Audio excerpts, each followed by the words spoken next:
the five major accounts. These five major accounts is also called the elements of financial statements. The first of these five major accounts is the asset. These are the resources owned and controlled by the firm. These can be tangible assets. These are physical assets such as cash, supplies, and furniture, and fixtures. The other one is intangible assets. These are non-physical assets such as patents and trademarks. Assets can be divided into two categories: current assets and the non-current assets.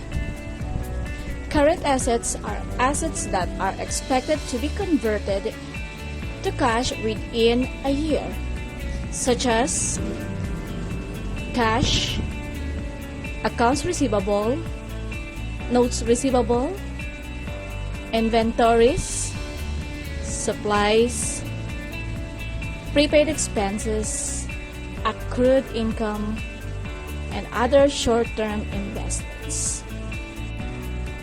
Non-current assets are those that are considered long-term, where their full value won't be recognized until at least a year. Examples for this are property, plant and equipment, long-term investments, and intangible assets. Liabilities are obligations of the business that have occurred as a result of past transaction. These can be current liabilities or non-current liabilities.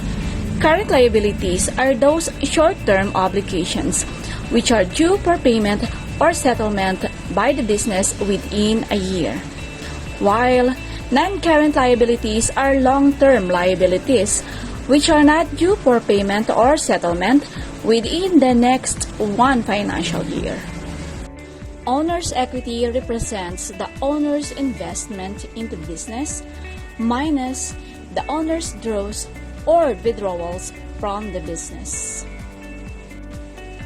Income is money or the equivalent value that an individual or business receives, usually in exchange for providing a good or service or through investing capital.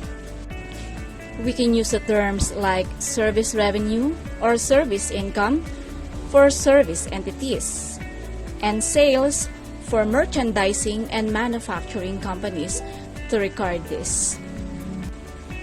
Expenses are the decrease in resources resulting from the operations of business.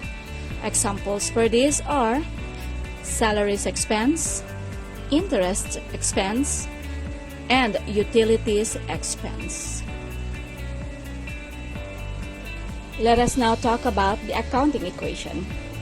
It is the proposition that a company's assets must be equal to the sum of its liabilities and equity. It means that the equity of the company is equal to its assets minus its liabilities.